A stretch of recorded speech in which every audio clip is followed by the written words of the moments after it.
Ada seorang produser global dari CNN yang mengunjungi Indonesia karena minat masyarakat Amerika Serikat terhadap Indonesia tumbuh secara meledak.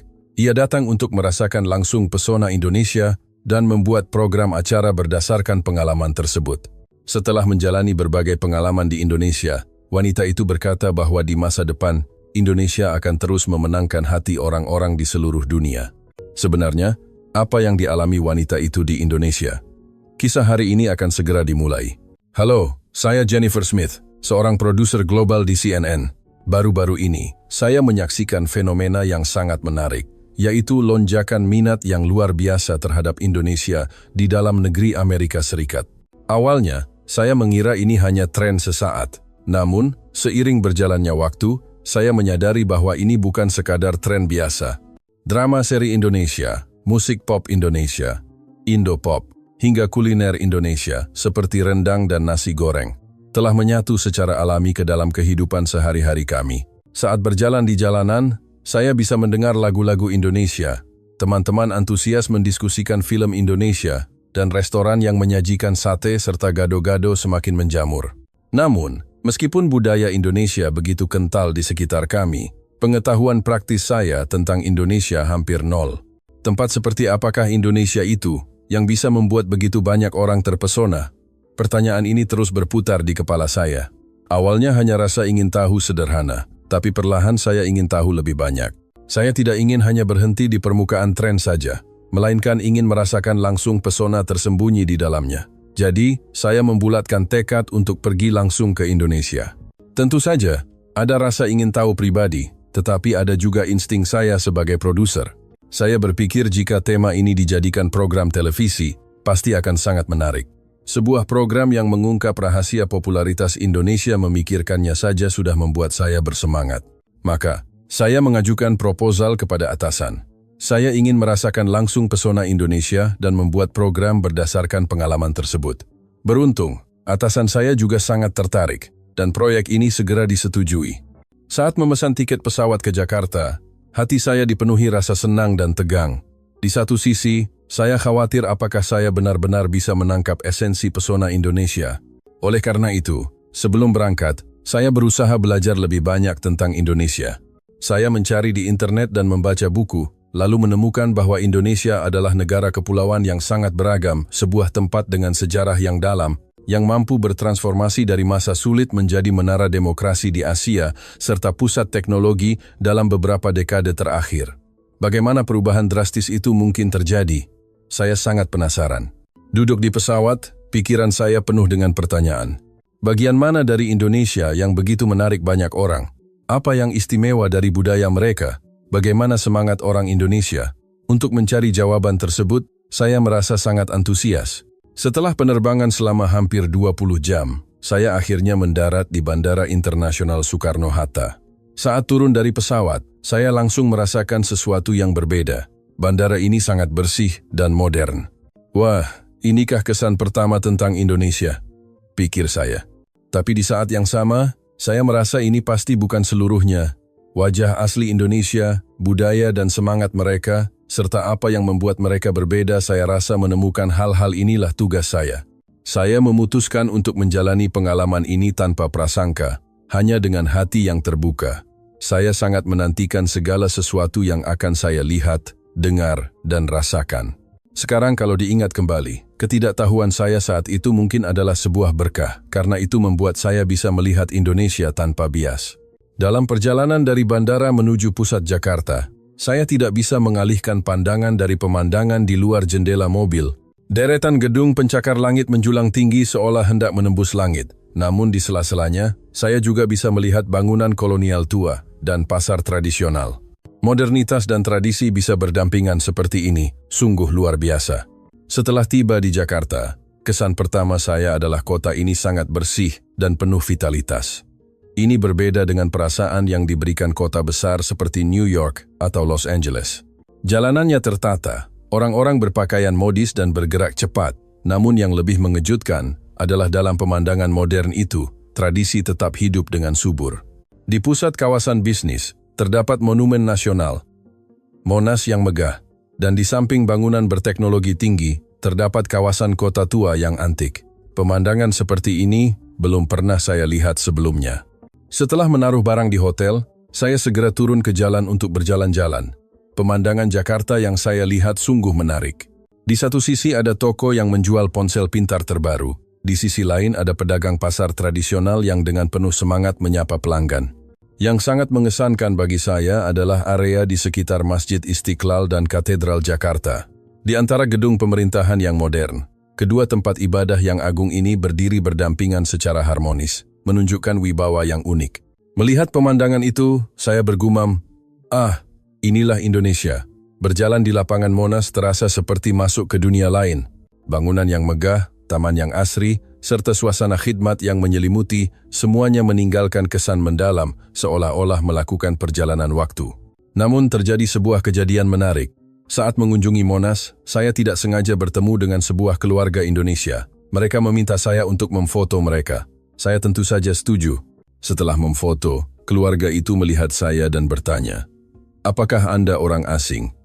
Saya menjawab, "Ya, saya dari Amerika." Mereka tiba-tiba mulai berbicara dalam bahasa Inggris. "Oh, Anda dari Amerika. Bagaimana pendapat Anda tentang Indonesia?" Saya terkejut. Kemampuan bahasa Inggris mereka benar-benar luar biasa. Kami mengobrol sebentar, dan dalam proses itu, saya mengoreksi satu prasangka saya. Saya awalnya mengira orang Indonesia mungkin agak malu terhadap orang asing, tetapi keluarga ini sangat ramah dan terbuka, bahkan mengundang saya untuk makan bersama. Tentu saja, karena keterbatasan waktu, saya tidak bisa menerima ajakan itu. Tetapi pada saat itu, saya merasakan langsung kehangatan dan kemurahan hati orang Indonesia. Melalui pengalaman ini, saya meninjau kembali prasangka saya terhadap budaya Indonesia. Saat senja tiba, saya naik ke puncak menara gedung tinggi di Jakarta. Pemandangan malam Jakarta dari sana benar-benar seperti mimpi. Di antara gedung-gedung pencakar langit yang berderet, lampu-lampu kota berpendar indah, dan jembatan-jembatan dihiasi cahaya yang megah. Melihat pemandangan itu, saya merasa kota ini memiliki sesuatu yang istimewa. Di dek observasi, saya tidak sengaja mendengar percakapan sepasang kekasih asing yang berkata, "Kota ini sangat indah, tapi apakah kota ini tidak terlalu sibuk dan penuh persaingan?" Mendengar itu saya pun tenggelam dalam pemikiran. Di balik pemandangan megah ini, seperti apakah wajah asli Indonesia yang tersembunyi? Sepanjang hari itu, melihat berbagai sisi Jakarta, pikiran yang muncul di benak saya adalah, kota ini benar-benar penuh warna. Modern tapi tidak kehilangan tradisi, penuh energi tapi tetap memiliki sisi santai, halus tapi membuat orang merasa hangat. Saya belum pernah melihat kota seperti ini. Saat itulah saya menyadari bahwa pesona Indonesia justru terletak pada perpaduan ini. Lama dan baru, tradisi dan modernitas, alam dan perkotaan semuanya menyatu dengan sempurna. Inilah wajah asli Indonesia. Begitulah hari pertama saya berlalu. Kembali ke hotel, hati saya berbisik bahwa ini baru permulaan. Masih akan ada banyak kejutan dan penemuan yang menanti saya. Dan pikiran itu sepenuhnya benar. Kejutan yang saya alami di Indonesia tidak berhenti di sini. Setelah beberapa hari di Indonesia, saya ingin merasakan budaya Indonesia lebih dalam. Karena itu, saya memesan perjalanan untuk merasakan budaya teh tradisional di daerah pegunungan puncak yang tenang, jauh dari pusat kota. Di perjalanan, saya merasa suasana hati saya semakin damai. Setibanya di sana, yang mengejutkan saya adalah para ahli teh di sana jauh lebih modern dari yang saya bayangkan. Mereka menggunakan ponsel pintar dan bisa berbicara bahasa Inggris dengan lancar. Ini membuat saya bertanya-tanya, wah, inikah budaya tradisional Indonesia? Dalam agenda hari pertama, ada pengalaman mencicipi teh. Ahli teh menyuguhkan teh melati tradisional untuk kami. Aromanya sungguh memikat. Ahli teh berkata, "Silakan dinikmati pelan-pelan." Saya berusaha menjaga sopan santun. Namun, saat meminum teh, saya melakukan kesalahan besar. Karena rasa dan aroma tehnya terlalu menyentuh hati, saya tanpa sadar berteriak agak keras. Enak sekali. Seketika itu juga, sekeliling menjadi sunyi. Saya merasa semua orang melihat ke arah saya. Ekspresi ahli teh pun tampak agak kaku. Seorang peserta Indonesia yang duduk di samping saya berbisik di telinga saya saat mencicipi teh. Orang-orang biasanya merasakannya dalam diam. Ini adalah waktu untuk fokus pada perasaan yang dibawa air teh ke dalam hati. Seketika saya merasa sangat panik dan tidak sopan. Wajah saya memerah. Bagaimana cara menyelesaikan situasi ini? Akhirnya, Saya memutuskan untuk meminta maaf kepada ahli teh setelah sesi berakhir. Dengan bantuan penerjemah, saya menjelaskan kesalahan saya dan meminta maaf. Saya benar-benar minta maaf. Karena rasa tehnya terlalu menyentuh, saya tanpa sadar mengatakannya. Saya kurang memahami budaya minum teh di Indonesia. Saat itulah, ahli teh tersenyum dan berkata, "Tidak apa-apa. Kekaguman Anda justru menunjukkan nilai dari teh kami dengan sangat baik." Hanya saja, makna sebenarnya dari mencicipi teh adalah mendengarkan suara hati sendiri. Bukan suara dari luar, melainkan suara dari dalam. Jika kesempatan ini membuat Anda memahami hal itu lebih dalam, maka ini justru pengalaman yang sangat baik. Mendengar kata-kata itu, perasaan saya menjadi lega, sekaligus seolah mendapatkan pencerahan. Saya memahami bahwa budaya minum teh di Indonesia bukan sekadar meminum air teh, melainkan sebuah latihan untuk merefleksikan diri dan mencari ketenangan batin. Setelah pengalaman ini, semua aktivitas di sana terasa berbeda bagi saya. Meditasi pagi, hidangan makanan sehat, semuanya bukan lagi sekadar ritual sederhana, melainkan mengajarkan saya sebuah sikap hidup. Terutama saat kembali mencoba mencicipi teh, saya belajar untuk merasakan aroma sekaligus mendengarkan suara hati saya sendiri. Saat meninggalkan tempat itu, saya kembali memikirkan kedalaman budaya Indonesia. Meskipun luarnya tampak modern dan berubah cepat, di dalamnya terdapat tradisi panjang dan filosofi mendalam yang tetap hidup subur. Dan tradisi ini tetap berlanjut dengan penuh makna di masyarakat modern. Poin ini benar-benar mengejutkan saya. Pengalaman ini memberi saya sudut pandang baru dalam memandang budaya Indonesia. Saya menyadari bahwa yang penting bukan hanya penampilan luar, tapi memahami makna dan semangat yang terkandung di dalamnya. Saya juga berpikir bahwa mungkin budaya yang mendalam inilah yang menjadi penggerak modernisasi Indonesia. Dalam perjalanan kembali ke Jakarta, saya tiba-tiba memiliki pemikiran, pesona budaya Indonesia ternyata ada di sini. Tradisi dan modernitas hidup berdampingan secara harmonis dan terus menciptakan makna baru. Berkat pengalaman ini, saya semakin ingin memahami Indonesia lebih dalam. Sekembalinya dari pegunungan, saya ingin merasakan sisi modern Indonesia lebih jauh. Terutama, saya mendengar bahwa Indonesia sedang tumbuh menjadi pulau teknologi, dan saya sangat penasaran tentang bagian ini. Pertama yang saya rasakan adalah internet berkecepatan tinggi di Indonesia. Kecepatan Wi-Fi di hotel sudah mengejutkan saya, tetapi kecepatan Wi-Fi publik di jalanan bahkan lebih cepat kecepatan yang sulit dibayangkan di New York. Saya berpikir, ternyata inilah alasan mengapa layanan streaming dan konten digital begitu berkembang di sini. Keesokan harinya, saya mengunjungi sebuah pusat elektronik besar di kawasan Mangga 2. Produk elektronik terbaru yang saya lihat di sana benar-benar mengagumkan. Peralatan rumah tangga pintar yang dikendalikan suara, berbagai perangkat berbasis AI, hingga televisi super tipis yang bisa digantung di dinding, seolah-olah saya berada di masa depan. Namun, terjadi hal menarik di sini. Saya berkeliling di depan salah satu produk pameran cukup lama. Seorang staf datang dan bertanya, "Apakah ada yang ingin Anda ketahui tentang produk ini?" Saya menjawab dalam bahasa Inggris, "Ya, apa fungsi spesifik dari alat ini?" Tak disangka, staf itu tampak gugup dan berkata, "Mohon tunggu sebentar," lalu membawa staf lain. Sepertinya menjelaskan dalam bahasa Inggris sulit baginya, tetapi staf lain yang dia bawa segera menjelaskan produk itu kepada saya dengan bahasa Inggris yang sangat lancar. Melalui pengalaman ini saya melihat dua sisi Indonesia, perkembangan teknologi mutakhir dan sikap keras untuk terus mendunia. Meskipun tidak semua orang mahir bahasa Inggris, memiliki sistem yang siap menangani kebutuhan tersebut adalah hal yang mengesankan bagi saya. Setelah itu, saya merasakan proyek Smart City Indonesia. Saya mengunjungi area percontohan kota pintar di Jakarta. Semua yang saya lihat di sana luar biasa. Sistem pengumpulan sampah otomatis bawah tanah, lampu jalan yang bisa dikendalikan jarak jauh, hingga papan informasi transportasi real-time yang canggih. Melihat hal-hal ini benar-benar beroperasi terasa sangat ajaib. Namun, saya juga memikirkan sisi lain dari perkembangan teknologi ini. Di dalam MRT, orang-orang hanya menatap ponsel pintar mereka. Di restoran, anggota keluarga masing-masing asyik dengan ponsel tanpa berbicara satu sama lain. Melihat pemandangan ini, saya mulai berpikir tentang dampak perkembangan teknologi terhadap hubungan antar manusia. Dengan kegelisahan ini, saya mengunjungi sebuah perusahaan teknologi di Indonesia. Di sana, saya menyampaikan pemikiran saya kepada staf terkait. Dia menjawab, "Ya, kami juga memikirkan masalah ini. Karena itu, belakangan ini, kami juga fokus mengembangkan aplikasi kesehatan digital, yaitu teknologi untuk menggunakan produk digital secara sehat. Mendengar itu, saya kembali kagum pada teknologi Indonesia. Sikap yang mampu menyadari masalah dan kembali menggunakan teknologi untuk menyelesaikannya benar-benar meninggalkan kesan mendalam. Dalam proses merasakan teknologi Indonesia, pikiran yang muncul di benak saya adalah, tempat ini benar-benar berubah dengan sangat cepat.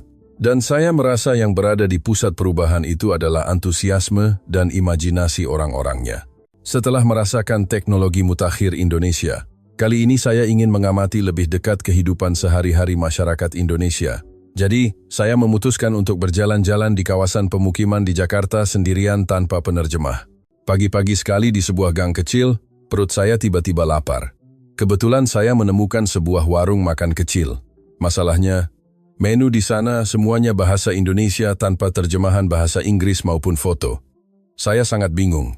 Saya memberanikan diri masuk ke dalam. Sang ibu pemilik warung melihat saya dan memberikan senyum yang sangat cerah.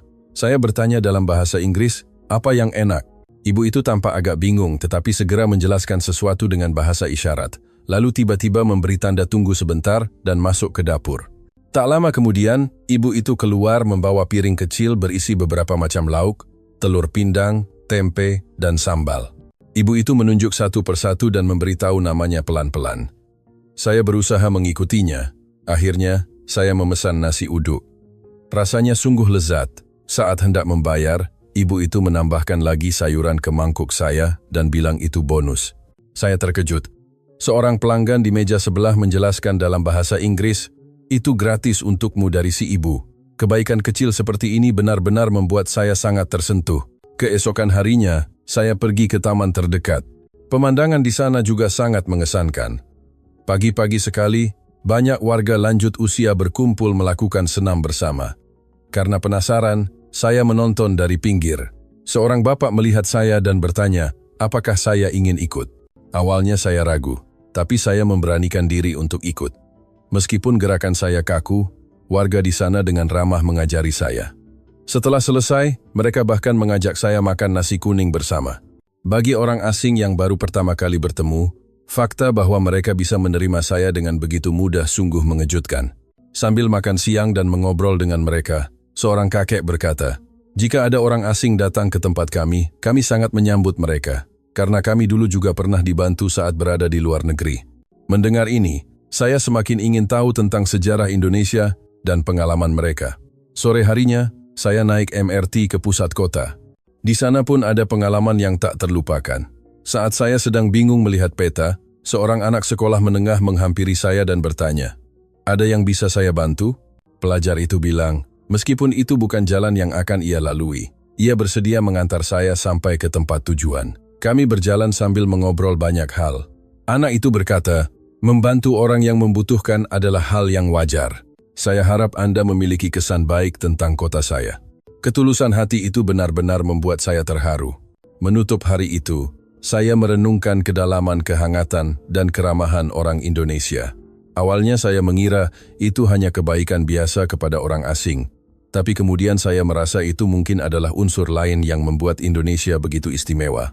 Setelah merasakan kehangatan orang Indonesia, kali ini saya ingin memahami lebih dalam tentang sistem masyarakat Indonesia.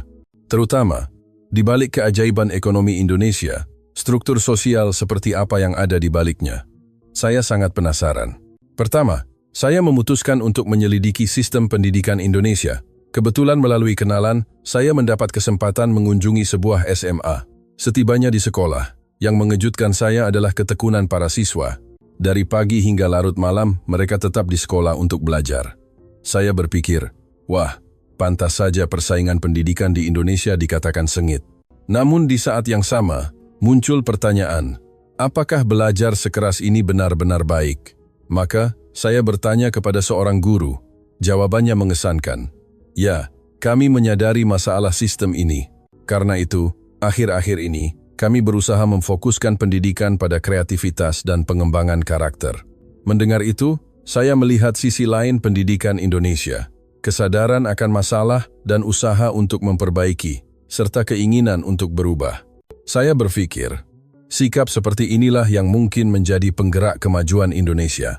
Selanjutnya, saya berkesempatan merasakan sistem medis Indonesia. Sayangnya, saya tiba-tiba merasa kurang sehat dan harus pergi ke rumah sakit. Awalnya saya khawatir, sebagai orang asing apakah komunikasi akan lancar, berapa biayanya. Namun pengalaman di rumah sakit sungguh mengejutkan. Dari pendaftaran, pemeriksaan, hingga pengambilan obat, semua proses berjalan cepat dan efisien. Dokter juga menjelaskan dengan ramah dalam bahasa Inggris. Dan yang paling mengejutkan adalah biayanya jauh lebih terjangkau dibandingkan di Amerika. Melalui pengalaman ini, saya memahami sistem jaminan kesehatan nasional, BPJS, di Indonesia. Semua warga bisa mendapatkan layanan medis berkualitas dengan biaya rendah. Ini benar-benar mengesankan. Saya berpikir, justru karena ada sistem seperti inilah, orang-orang bisa hidup dengan tenang. Satu lagi yang mengejutkan saya adalah sistem transportasi publik Indonesia. Saya menggunakan MRT dan Transjakarta untuk pergi ke berbagai tempat di Jakarta. Efisiensi dan kenyamanannya sungguh patut dipuji. Terutama menggunakan satu kartu transportasi untuk semua moda, serta informasi kedatangan bus secara real-time. Namun saya juga memikirkan sisi lain. Gelandangan di sudut jalan dan masalah upah rendah bagi kaum muda yang saya dengar di berita. Saya berpikir, masyarakat Indonesia masih memiliki masalah yang harus diselesaikan. Dengan kegelisahan ini saya bertemu dengan seorang pakar kesejahteraan sosial Indonesia. Kata-katanya sangat saya ingat. Ya, masyarakat kami memang masih memiliki banyak masalah. Tapi yang penting adalah kami terus berusaha untuk mengenali dan menyelesaikan masalah tersebut. Partisipasi warga dan kebijakan pemerintah secara bertahap membawa perubahan. Mendengar itu, saya merasakan kematangan masyarakat Indonesia. Tidak menyembunyikan masalah, mengakuinya dengan jujur, sekaligus berusaha menyelesaikannya. Bukankah itu wajah masyarakat yang benar-benar maju? Melalui pengalaman ini, saya menemukan sisi lain Indonesia. Di balik pertumbuhan ekonomi yang cepat, terdapat sistem sosial yang stabil, serta upaya tak henti untuk membangun masyarakat yang lebih baik. Waktu saya di Indonesia tanpa terasa mendekati akhir. Di hari terakhir, saya kembali menaiki gedung tinggi untuk memandang Jakarta, mengenang perjalanan ini. Saat baru datang, saya hanyalah orang asing yang penuh rasa ingin tahu. Tapi sekarang, saya telah menjadi fans berat Indonesia yang terpesona oleh pesonanya. Memandang pemandangan malam Jakarta, berbagai sisi Indonesia yang saya alami terlintas di pikiran. Gedung modern berdampingan dengan masjid bersejarah. Jalanan canggih dengan orang-orang yang hangat, semuanya menyatu menciptakan pulau unik bernama Indonesia. Terutama yang mengesankan bagi saya adalah perpaduan Indonesia, tradisi dan modern, lokal dan global, individu dan komunitas. Elemen yang sekilas bertolak belakang bisa menyatu dengan sangat baik di sini. Saya rasa perpaduan ini adalah pesona unik Indonesia. Saya juga sangat tersentuh oleh antusiasme dan kerja keras orang Indonesia. Mengalami sejarah yang sulit namun tidak menyerah, terus berusaha untuk berkembang, dan semangat untuk terus menantang masa depan yang lebih baik. Bukankah sikap ini yang menjadikan Indonesia pusat teknologi yang penting? Tentu saja, saya tahu ada masalah, kompetisi berlebih, tekanan tinggi, kesenjangan sosial. Tapi yang penting adalah mereka tidak berhenti mengenali dan menyelesaikannya. Dari sikap itu saya melihat masa depan cerah Indonesia. Sekarang saya merasa sudah sedikit memahami Indonesia, tapi di saat yang sama muncul lebih banyak pertanyaan. Kedalaman budaya, semangat masyarakat, dan berbagai lapisan sosialnya, saya ingin memahami semua itu lebih dalam. Jadi, saya membulatkan tekad. Perjalanan ini tidak akan berakhir hanya dengan satu liputan. Saya ingin belajar bahasa Indonesia, meneliti budayanya lebih dalam, dan berharap suatu hari bisa kembali tinggal lebih lama. Sebelum naik pesawat, saya pergi ke area Pelabuhan Tua. Pemandangan di sana terukir dalam hati saya. Dengan latar belakang matahari terbenam di Laut Jakarta, keluarga menikmati waktu santai, pasangan berjalan kaki, dan anak muda bermain skateboard. Dalam keseharian yang damai itu, saya seolah menemukan kecantikan asli Indonesia. Mengingat pengalaman di Indonesia, tiba-tiba saya berpikir, saya akhirnya mengerti mengapa orang di seluruh dunia terpesona oleh Indonesia. Indonesia menarik bukan sekadar karena musik, drama, atau teknologi canggihnya, melainkan karena semangat dan budaya khas Indonesia yang menyatukan semua itu, serta keinginan untuk terus berkembang. Saya menyadari inilah pesona asli Indonesia. Naik ke pesawat, saya memandang Jakarta untuk terakhir kalinya, dan berjanji dalam hati, saya pasti akan kembali. Sekarang saya akan kembali ke New York dan berencana menjadikan semua pengalaman ini sebagai program acara. Tapi saya merasa itu bukan akhir, melainkan awal yang baru. Semakin mengenal Indonesia, semakin ingin tahu lebih banyak. Perasaan ini mungkin adalah daya tarik sesungguhnya dari Indonesia. Indonesia, terima kasih banyak. Pengalaman ini menciptakan kenangan seumur hidup bagi saya. Saya rasa di masa depan Anda akan terus memenangkan hati orang-orang di seluruh dunia karena pesona Indonesia tidak ada habisnya. Sampai jumpa lagi atau lebih tepatnya, sampai bertemu kembali. Indonesia, aku mencintaimu. Bagian 2. Budaya yang terampas dan kebenaran yang terungkap. Di sini ada seorang mahasiswi Denmark yang mengklaim bahwa drama Indonesia, Es Cendol, Pesta Lampion, dan berbagai budaya Indonesia lainnya semuanya adalah milik sebuah negara besar tetangga. Banyak teman yang terkejut dengan klaim mahasiswi ini, tetapi dia tetap bersikeras bahwa itu jelas milik negara tetangga tersebut. Sebenarnya apa yang terjadi? Mari kita lihat kisah hari ini. Halo, saya Maya. Saya lahir di Skagen dan saat ini berkuliah di Universitas Aarhus. Negara kami, Denmark, terletak di ujung utara Eropa, terdiri dari satu semenanjung kecil dan lebih dari 400 pulau. Denmark juga merupakan salah satu negara dengan standar hidup dan kesejahteraan tertinggi di dunia. Kota tempat saya tinggal, Skagen, berada di ujung utara Denmark, sebuah kota kecil dengan pantai Grenen yang indah. Saya tinggal di Skagen sampai sebelum kuliah. Karena lokasinya di ujung utara, meskipun sekarang banyak turis dari seluruh dunia datang berkunjung, saat saya kecil tidak sebanyak sekarang. Kalaupun ada turis, biasanya dari negara Eropa lain. Jadi, saya tidak terlalu tahu tentang negara Asia, dan secara alami tidak punya kesempatan bersentuhan dengan budaya Asia.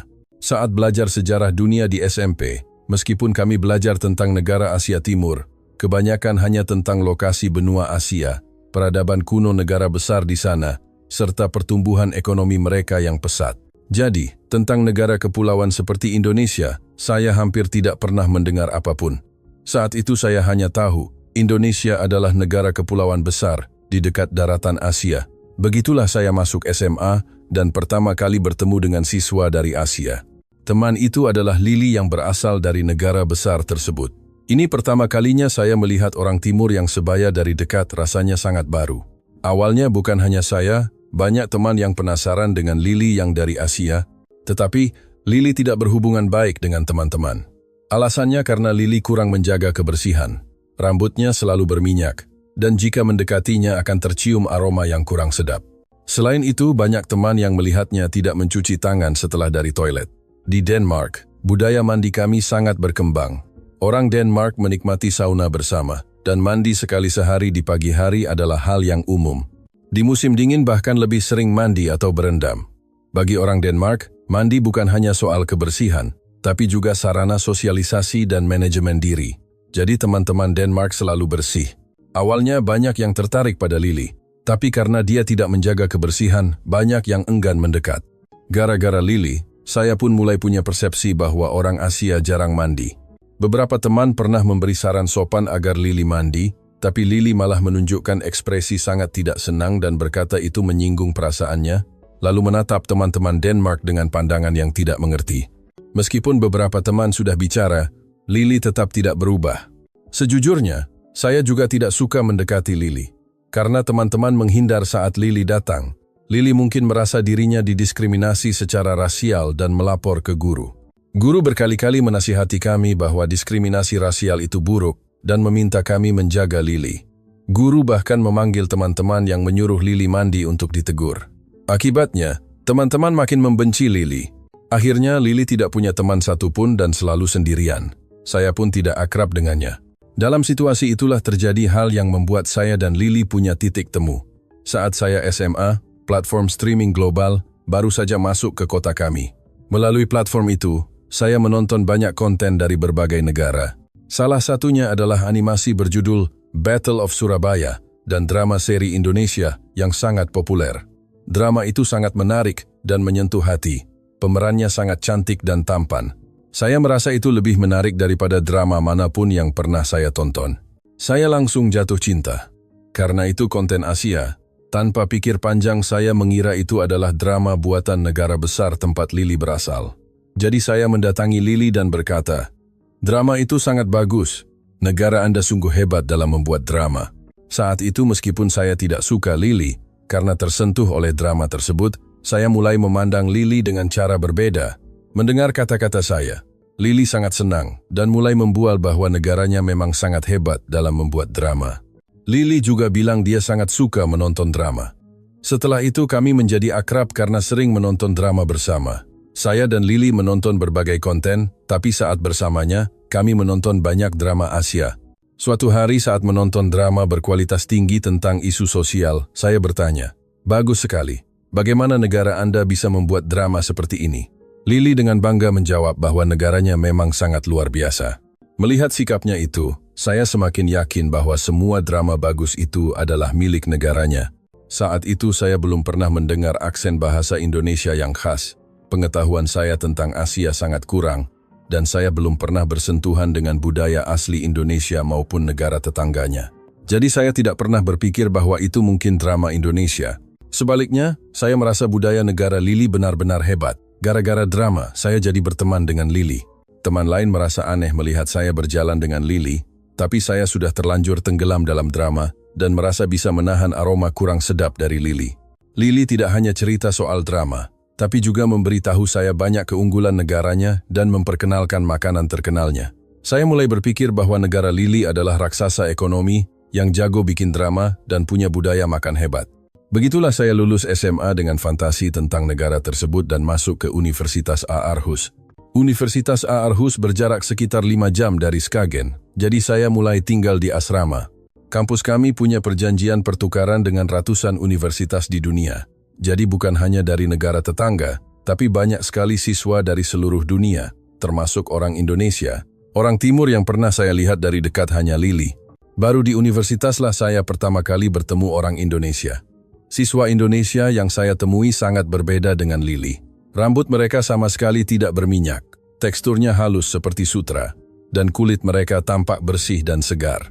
Saya tadinya mengira orang Asia jarang mandi. Jadi melihat siswa Indonesia saya benar-benar terkejut, terutama rambut mereka yang sangat bagus sampai membuat iri, berkilau, dan lembut. Saya bahkan ingin menyentuhnya. Meskipun sama-sama orang Timur, siswa Indonesia terlihat lebih energik daripada siswa dari negara Lily. Dari jauh mungkin tidak terlihat, tapi dari dekat memang beda. Saya merasa ini ajaib. Karena melihat siswa Indonesia, saya jadi tertarik pada Indonesia. Banyak teman di universitas yang tahu tentang Indonesia. Saya hanya tahu budaya negara Lily yang diceritakan Lily, jadi saya penasaran dengan budaya Indonesia yang dikatakan teman-teman. Akhirnya saya bergabung dengan klub budaya Asia. Di klub itu bukan hanya teman dari Asia, tapi dari berbagai negara. Tapi entah mengapa, tidak ada satupun teman dari negara Lily. Saya merasa budaya negara Lily hebat, tapi aneh rasanya tidak ada mereka di klub meski saya tidak terlalu memikirkannya. Yang lebih tidak masuk akal bagi saya adalah banyak teman di klub yang minatnya pada budaya Indonesia jauh lebih besar daripada budaya negara Lily. Setiap bertemu, mereka bukan membicarakan negara Lily, melainkan drama dan film Indonesia. Ini terasa aneh. Semua drama yang saya kira buatan negara Lily, mereka semua bilang itu milik Indonesia. Terutama saat mereka menjawab bahwa drama favorit saya adalah karya Indonesia, saya sangat panik. Tidak mungkin. Saya bersikeras itu milik negara Lily. Teman-teman menatap saya dengan ekspresi terkejut dan aneh. Setelah saya pastikan berkali-kali, akhirnya saya tahu bahwa drama-drama yang saya tahu ternyata semuanya milik Indonesia. Saya pun sadar bahwa Lily telah membohongi saya selama ini. Mengapa Lily menyebut drama Indonesia sebagai buatan negaranya? Saya benar-benar tidak mengerti. Yang dia bohongi bukan cuma drama.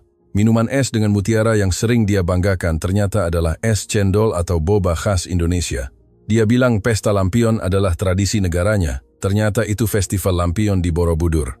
Banyak arsitektur candi yang dia klaim, meskipun akarnya mungkin bersinggungan, tetapi telah berkembang menjadi gaya khas Indonesia yang unik, tidak sama persis dengan negaranya. Semakin tahu, semakin kacau. Selama ini banyak hal yang saya anggap budaya negara Lily ternyata semuanya budaya Indonesia. Saya tidak percaya, dan merasa sangat malu karena pernah begitu bodoh. Akhir pekan saya pulang dan langsung mencari Lily untuk bertanya mengapa dia membohongi saya. Awalnya Lily masih bersikeras bahwa itu benar milik negaranya. Bahkan mulai mengklaim bahwa Indonesia menjiplak budayanya, bahwa segala sesuatu di Indonesia berasal dari negaranya. Karena saya tidak tahu sejarah Asia, soal hal lain saya tidak tahu. Tapi saya tanya, mengapa dia bilang drama Indonesia adalah buatan negaranya? Akhirnya Lily mengeluarkan alasan konyol. Dia bilang karena tidak punya teman dan ingin akrab dengan saya, makanya dia melakukan itu. Saya marah sampai tidak bisa bicara. Saya hanya menasihati Lily. Kamu tidak punya teman bukan karena orang benci Asia. Teman-teman menyuruhmu mandi tapi kamu malah marah. Badanmu benar-benar bau. Sejujurnya saya menderita tapi saya tahan. Selama bertahun-tahun kita bersama, kamu punya banyak kesempatan untuk jujur, tapi kamu malah bilang semua hal tentang Asia adalah milik negaramu. Saya tidak akan menganggap pembohong sepertimu sebagai teman lagi. Setelah bicara begitu, saya pulang. Saat harus kembali ke kampus, langkah kaki saya terasa sangat berat. Pikiran saya penuh dengan betapa bodohnya saya dulu saat dengan percaya diri menyebut barang Indonesia sebagai milik negara Lily di depan banyak orang. Terutama saya tidak bisa lupa tatapan terkejut siswa Indonesia kepada saya. Kembali ke kampus, saya bilang saya yang salah paham dan meminta maaf atas sikap keras kepala saya dulu. Meskipun sangat malu, teman-teman Indonesia justru menghibur saya dan bilang jika tidak tahu memang bisa terjadi hal seperti itu. Di antara banyak siswa Indonesia, saya menjadi paling akrab dengan teman bernama Sinta. Saya menceritakan semuanya pada Sinta. Sinta bilang beberapa orang dari negara itu memang punya sentimen kompleks terhadap Indonesia. Dia sudah sering mengalami hal serupa jadi tidak terkejut lagi. Melalui Sinta, saya belajar banyak hal tentang Indonesia. Saya sangat tertarik pada drama Indonesia. Sinta memperkenalkan banyak sekali drama Indonesia, juga mengajari saya tentang film dan musik Indonesia. Saya belajar budaya hebat Indonesia dari Sinta dan minat saya semakin besar. Saya ingin sekali ke Indonesia. Kemudian, saya tahu ada program pertukaran pelajar di Universitas Indonesia, UI. Saya segera mendaftar dan beruntung terpilih. Pergi ke negara Eropa, tetangga saja belum pernah. Sekarang saya harus ke Indonesia. Sebelum berangkat, saya sangat gugup. Saya mengakui budayanya hebat, tapi saya dengar Indonesia berada di jalur gempa dan sering bencana. Jadi saya sempat berpikir Indonesia mungkin bukan tempat yang kaya. Tapi setelah berkunjung, saya tahu saya salah. Indonesia punya infrastruktur yang sangat maju. Kecepatan internet dan teknologi jaringan seluler di Indonesia mungkin bahkan tidak bisa ditandingi Denmark.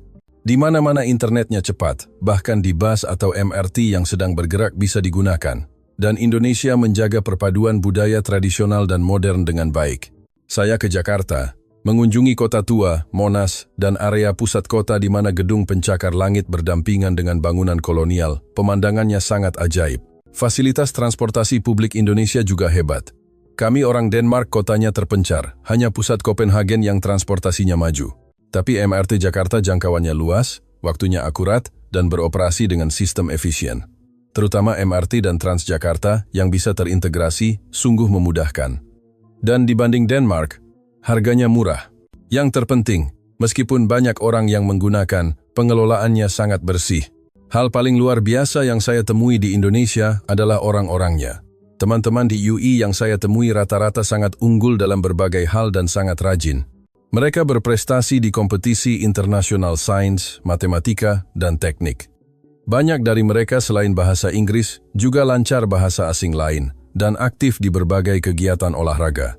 Banyak teman yang kuliah sambil bekerja part-time, tapi tetap bisa meraih nilai akademik yang sangat baik. Teman asrama saya, Sinta, bilang dia berasal dari luar Jakarta. Setiap pagi dia bangun subuh untuk belajar, kuliah, lalu sore, dan akhir pekan bekerja part-time. Di sela-sela itu masih sempat berolahraga. Sehari hanya tidur 6,7 jam. Saya tanya bagaimana dia melakukannya. Dia malah bilang saat SMA dia hanya tidur 5 jam demi belajar, sekarang malah tidurnya sudah jauh lebih cukup. Mendengar itu saya tercengang. Apakah orang Indonesia memang serajin ini? Di Denmark tidak ada teman saya yang tidur sesedikit Sinta. Mendengar cerita itu, saya merasa masa depan Indonesia hanya akan menjadi semakin baik. Dan dibanding Denmark, infrastruktur Indonesia juga sangat nyaman. Minimarket 24 jam, banyak toko dan restoran yang buka sampai larut malam. Terutama budaya pesan antar makanannya yang mengejutkan. Hanya dengan beberapa klik di ponsel, makanan atau barang apapun bisa sampai dengan cepat. Saya merasa menjadi orang modern di Indonesia. Dalam beberapa bulan, saya sudah terbiasa dengan sistem nyaman ini, sampai-sampai khawatir saat waktu pulang ke Denmark semakin dekat. Selama di Indonesia, saya puas dengan segalanya. Jajanan Indonesia sangat beragam dan cocok dengan lidah saya. dan di tengah kota banyak ruang hijau seperti taman dan sungai untuk berjalan-jalan atau naik ke perbukitan. Denmark itu datar. Saya belum pernah melihat gunung tinggi seumur hidup saya. Tapi di Indonesia, dekat pusat kota pun bisa melihat gunung dan mendaki. Saya pernah mendaki daerah perbukitan di pinggiran kota. Saat melihat pemandangan kota dari atas, saya merasa sesak di dada saya hilang. Perasaan menjadi tenang. Begitulah, dalam keadaan sepenuhnya jatuh cinta pada Indonesia, saya kembali ke Denmark. Setelah pulang, saya tetap terobsesi dengan Indonesia.